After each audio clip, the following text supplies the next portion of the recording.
My fiancée said she wanted an open relationship. I said okay. Then I did something that night she never expected, and it changed everything forever. I want to be very clear about something before this story goes any further. When I said okay, I did not say it from weakness. I did not say it from shock, or from the desperate accommodation of someone who is willing to accept anything rather than lose a person. I said it from a place of complete and sudden clarity, the kind of clarity that arrives not gradually but all at once, like a light being switched on in a room you thought you knew.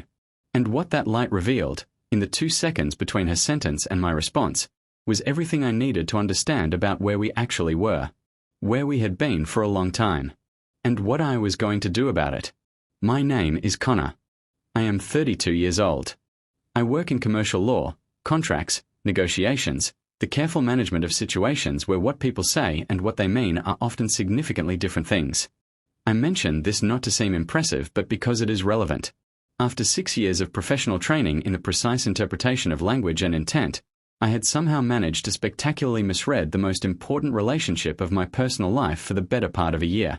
The law had sharpened my ability to see clearly. Love had done the opposite. And on a Tuesday evening in our living room, everything came back into focus. Natalie and I had been together for 6 years when this story arrives at its central moment. 6 years is long enough to know someone completely, or to believe you do, which is not the same thing, as I came to understand. We met when I was 26 and she was 25. She was working as a marketing director for a mid-sized creative agency, and we were introduced through mutual friends at a dinner party that I nearly didn't attend because I'd had a long week and the pull of my own sofa was significant. I went because a friend insisted. I sat next to Natalie by accident. By the end of the evening we had talked exclusively to each other for 3 hours, to the amiable irritation of everyone else at the table. She was brilliant in a specific way, not the showing off kind of brilliant, but the kind that comes out sideways, in the particular angle of an observation, in the unexpected sharpness of a question. She made me laugh in ways that surprised me. She was also, and I want to record this honestly, someone who had always been clear about what she wanted and who had a natural authority in most rooms she entered. These qualities that I found so compelling early on were the same qualities that, in the 5th and 6th year, created a specific kind of friction. The first 4 years were genuinely good. Not perfect, no relationship is, and the ones that present as perfect are usually performing something rather than living it. But substantively, durably good. We moved in together at the 2-year mark, into a flat we chose together in a neighborhood we both liked, and the domestic life we built there was comfortable and honest and ours. We argued about real things and resolved them like real people. We traveled together easily. We talked about the future in concrete terms. I proposed at the 4-year mark. On a weekend trip to Edinburgh, a city I had always loved and that she had never visited, on the final evening, at a restaurant with a view of the castle at dusk. The ring was one I had chosen with the specific knowledge of what she would actually want rather than what tradition suggested I should provide. She said yes immediately, with the particular certainty of someone for whom the answer has been ready for a long time. We called our families from the restaurant. We stayed up until 2 in the morning talking about what came next. The shift arrived in year 5. Slowly enough that I initially mistook it for something temporary, a phase, a patch of difficulty in an otherwise reliable terrain. Natalie had started a new role, a bigger one with a larger team and more travel. Her social life expanded in the way that happens when you enter a new professional environment, new colleagues, new events, a slightly different version of your daily life. I understood all of this and supported it without reservation. But there was something in the expansion that I noticed, and noticed, and noticed, and kept deciding to interpret generously. She was coming home later. The time we shared was slightly less focused. She was present, but the presence had a quality of somewhere else to it that was new. She mentioned names I didn't know with the casual ease of someone who didn't realize they were mentioning them frequently. She started going to the gym at times that didn't match her previous routine and explaining this in ways that were slightly more detailed than explanation usually requires. I did what I suspect a lot of people in my position do. I told myself I was being insecure. I told myself that a woman with Natalie's drive and ambition naturally expanding her world was something to be celebrated, not monitored. I told myself that trust is a practice, not just a feeling, and that the practice of extending it even when my instincts were doing something uncomfortable was what distinguished a mature relationship from an anxious one. I was, in retrospect, being very sophisticated in my reasoning and very wrong in my conclusions. His name was Declan.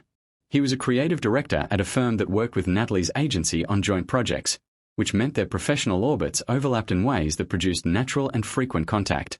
When she first mentioned him, it was in the context of a project. Declan's team is actually really good. The brief they came back with was sharp.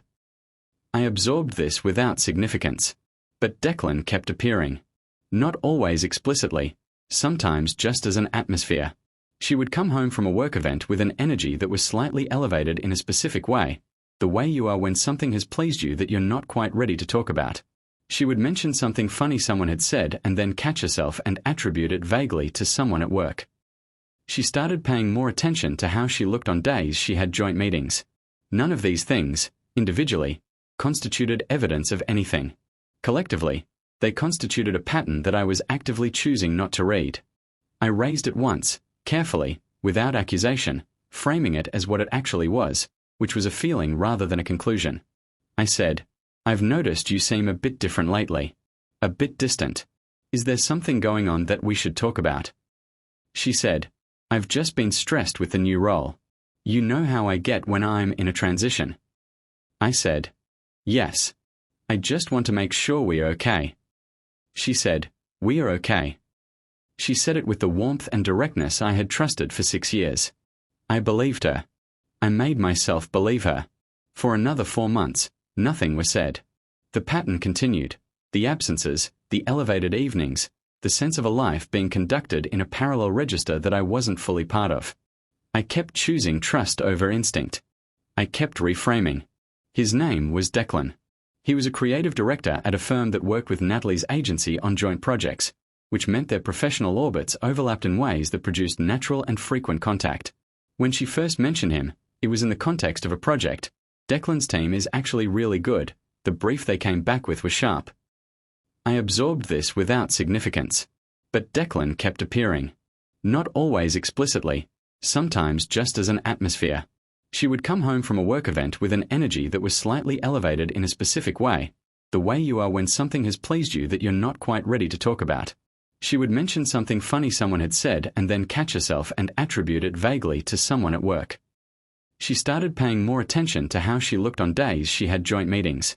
None of these things, individually, constituted evidence of anything. Collectively, they constituted a pattern that I was actively choosing not to read. I raised it once, carefully, without accusation, framing it as what it actually was, which was a feeling rather than a conclusion. I said, "I've noticed you seem a bit different lately. A bit distant. Is there something going on that we should talk about?" She said, "I've just been stressed with the new role. You know how I get when I'm in a transition." I said, "Yes. I just want to make sure we are okay." She said, "We are okay." She said it with the warmth and directness I had trusted for 6 years. I believed her. I made myself believe her. For another 4 months, nothing was said. The pattern continued. The absences, the elevated evenings, the sense of a life being conducted in a parallel register that I wasn't fully part of. I kept choosing trust over instinct. I kept reframing. I kept loving her with the full and uncritical commitment of someone who had decided that the alternative, confrontation, investigation, the actual assessment of what was happening, was not a road he was willing to walk until he had no other option. And then she gave me no other option. It was a Tuesday. Ordinary in every external way. I had been at work until 7. We had dinner together. The television was on low in the background. We were sitting in the living room in the positions we had occupied 1,000 evenings before. She was on the sofa. I was in the armchair opposite. There was wine. There was the comfortable settled quality of two people who have shared a space long enough that silence doesn't require filling. She said, "Can I talk to you about something?" I said, "Of course." She set down her glass. She looked at me with an expression I had never seen on her face before, not quite guilt, not quite apology, but something that contained elements of both alongside something else. Preparation. The face of someone who has made a decision and is now delivering it. She said, "I've been thinking a lot lately. About us. About what I want. And I think I want to explore an open relationship. Not because I love you less. Not because something is wrong with what we have. But because I feel like I feel like there are parts of myself that I'm not able to explore within the structure we have. And I think an open relationship might be something that could work for both of us, if we are honest about it and we set proper boundaries. The room was very quiet. I could hear the television. I could hear a car pass outside. I could hear my own breathing, which had not changed at all, had not accelerated, had not caught, had not done any of the things breathing does when a person is surprised. Because I was not surprised. I understood, in the 2 seconds after her last word, that I had known this moment was coming for months. I had simply refused to know it consciously. I looked at her, and I said, "Okay." She blinked. She said, "Okay." I said, "Yes, okay." I picked up my glass. I took a sip. She stared at me with the expression of someone whose prepared speech has just been made redundant by a single syllable. She said, I thought you'd have more to say." I said, "I will. But not tonight. Tonight I just need you to know that I heard you, and my answer is okay." She said, "What does okay mean?" I said, "It means I'm going to give this some thought, and when I've thought about it clearly, I'll tell you exactly what it means." She said, "Connor, are you angry?" I said, "No." She said, "Are you hurt?" I said, after a moment, "Not in the way you think." And then I finished my wine, said I was going to bed, and went to bed. I got up at 6. Natalie was still asleep.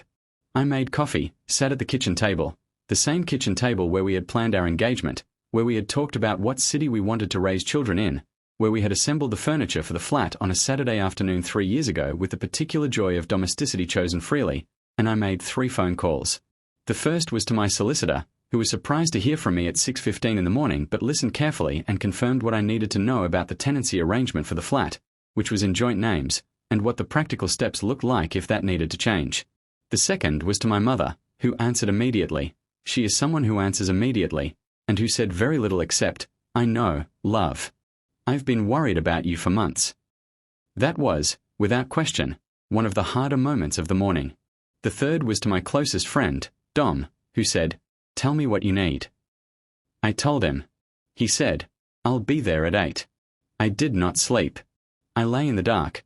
Natalie came to bed an hour later, quietly, and lay beside me in the careful way of someone who does not know what they are lying next to, and I thought with the specific, cold, professional clarity that I am capable of when something requires it. I thought about what open relationship actually means when it is proposed by one partner rather than mutually arrived at. In almost every case, and I am a person who has read enough human situations professionally to understand this with some confidence, it means a relationship that is already open, in practice if not in name, for the person proposing it. The proposal is not an invitation to a new arrangement.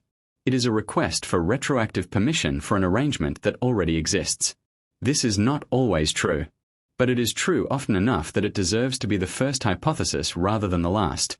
I thought about Declan. About the elevated evenings and the gym schedule and the way she had mentioned his name with a particular ease. I thought about the 4 months of pattern I had been interpreting generously. And I understood, lying in the dark beside the woman I had proposed to with a ring I had chosen with extraordinary care for a person I believed I knew completely, that the open relationship proposal was not about exploring parts of herself that our relationship couldn't accommodate. It was about accommodating something that already existed. And she wanted me to say yes so that what already existed could continue without her having to end what we had. The okay I had said in the living room was real. I did want to be open, not to the arrangement she was proposing, but to the truth of what the arrangement revealed. And what I was going to do about it was not what she was anticipating. She was anticipating negotiation, discussion, the careful architecture of terms and boundaries. She was anticipating that I would participate in the construction of a new structure. I was not going to build a new structure. I was going to walk out of the current one. The question was how. And the answer arrived, with the particular neatness of something that has been sitting in the right place all along, around 3 in the morning. I got up at 6. Natalie was still asleep. I made coffee, sat at the kitchen table, the same kitchen table where we had planned our engagement, where we had talked about what city we wanted to raise children in, where we had assembled the furniture for the flat on a Saturday afternoon 3 years ago with the particular joy of domesticity chosen freely, and I made 3 phone calls. The first was to my solicitor, who was surprised to hear from me at 6:15 in the morning but listened carefully and confirmed what I needed to know about the tenancy arrangement for the flat, which was in joint names, and what the practical steps looked like if that needed to change. The second was to my mother, who answered immediately. She is someone who answers immediately, and who said very little except, "I know, love. I've been worried about you for months." That was, without question, one of the harder moments of the morning. The third was to my closest friend, Dom, who said, "Tell me what you need." I told him. He said, "I'll be there at 8. Natalie came downstairs at 7:30, in her dressing gown, slightly careful in the way of someone who went to sleep uncertain about what they were waking up to. She saw the coffee. She saw my face. She said, "Have you been up long?" I said, "A few hours." She said, "Are you all right?" I said, "I will be." She said, "Are we going to talk about last night?" I said, "Yes. Sit down." I told her everything. Not as an accusation, with the same precision and without the same emotion that I would bring to a difficult conversation in a professional context. I told her that I had noticed a shift in her behavior for approximately 5 months. I described the specific things I had observed, the schedule changes, the elevated evenings, the name that appeared too frequently in too many contexts. I told her that my interpretation of all of it, which I had been suppressing for months in the interest of trust, was that the open relationship proposal was not a new idea but a post hoc framework for something that already existed. I said, "I am not asking you to confirm this. You don't need to tell me anything you don't want to tell me. But I want you to know that what I understood last night, and what I've been understanding for months without fully admitting it, is that we have already arrived at the end of this relationship. The proposal was the last piece of information I needed." She was very quiet for a long time. Then she said, "How long have you known?" I said, "Known? I haven't known. I've suspected. I've been choosing not to know." She said, "Why?" I said, "Because I loved you. And choosing not to know was easier than doing what I'm doing now." She said, "And what are you doing now?" I said, "Ending our engagement." She said, "Connor." Just my name. With a weight that contained everything: the 6 years, the proposal in Edinburgh, the furniture assembled on a Saturday, the kitchen table, the plans. I heard all of it. I said, "I know. I'm sorry too." Don't go anywhere. What happens when Natalie finally tells Connor the truth is something you are not prepared for. Subscribe right now. Hit the bell. We post every single week. Dom arrived at 8. I had already begun, quietly and without drama, gathering the things I would need immediately. Natalie was still at the kitchen table. She said, "You called someone." I said, "I called several people.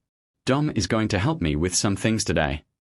She looked at Dom, who had come in and stood in the hallway with the thoughtful neutrality of someone who understood exactly what was happening and was not going to intervene in it. She said, "It's Declan." A pause. "I need you to know it wasn't. I didn't plan it. It just happened." I said, "Things like this don't just happen. They happen because of a sequence of choices that each person makes. I'm not going to adjudicate the choices, but I need you to understand that hearing that it happened doesn't change what I'm doing. It confirms it." She said, "Are you going to be okay?" I said, "Eventually. Yes." She said, "I didn't want to hurt you." I said, "I know that. But wanting not to hurt someone and then doing the thing that hurts the most is not a moral position. It's just an expression of what you prioritized." She was quiet. I picked up my bag. The weeks that followed were exactly as difficult as they needed to be and no more. The flat was sorted through the solicitor. Personal belongings were divided with a civility that surprised some of our mutual friends, who had expected something more dramatic. I moved into a rented flat on the other side of the city, smaller, quieter, with the specific quality of somewhere that is entirely yours. 8 months on from that Tuesday evening, I was sitting in a restaurant with a colleague, a woman named Mara, who had started at my firm 3 months earlier and with whom I had, cautiously and without pressure, been spending more time. It was our 4th dinner. She was direct and funny and uninterested in performing anything, and I had found that quality, the quality of being exactly what you are, more refreshing than I knew how to fully articulate. She asked me, over the main course, whether I'd been in a serious relationship before. I said yes, a long one. She said, "What happened?" I said, "She wanted something I wasn't going to agree to." Mara said, "Like what?" I said, "An open relationship." She looked at me for a moment. Then she said, And you said no. I said okay. She frowned. That doesn't sound like no. I said, the okay wasn't agreement. It was recognition. I recognized that if she was asking the question, the answer I actually needed to give was a different one entirely. Mara thought about this. Then she said, that's either very wise or very sad. I said, both, I think. She said, fair enough. And we ordered dessert. Natalie and Declan are, from what I understand through channels I do not seek out, together. I find that I have no particular feeling about this. Not satisfaction, not bitterness. Just the quiet of a door that is fully closed. The okay was not a surrender. It was a diagnosis. It was the word a person uses when they have just understood, completely and with perfect clarity, what they are actually dealing with, and have decided to deal with it honestly rather than manage it indefinitely. Natalie wanted permission. What she got instead was an exit. Not a dramatic one. A quiet, clear, considered one. The kind that begins with a single syllable at 9 o'clock on a Tuesday evening and ends with a bag packed and a solicitor called and a different life beginning to take shape. If you've ever been asked for something that told you more about the asking than about the ask, leave a comment. Tell me what you did with that information. And subscribe, because next week's story lands somewhere completely different and I think it's going to be one of the most talked about we've ever posted. Subscribe before part 5. The morning conversation is the most important one in this entire story. Hit the bell icon. We post every week.